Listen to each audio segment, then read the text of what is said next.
Welcome to Samba Samba. Enjoy the video. You'll start by turning on the right features and launching the app you want. First, make sure multi-window and pop-up view are enabled in advanced features. This lets apps float. Once done, open the app, then either long press its recent card or tap the app icon in Recents and choose Open in pop-up view.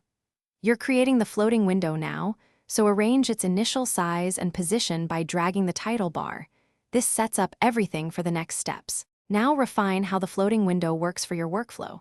You can resize by dragging any corner or edge and move it precisely with the title bar. That gives you viewing space without disrupting other apps.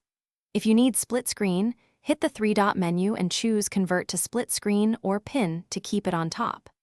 Make sure to use navigation gestures or the Home button to access other apps. This keeps the floating window active while you switch tasks.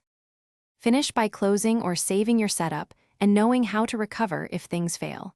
To close, tap the X in the title bar or drag the window to the bottom. Some Samsung builds offer Save Layout to recall positions.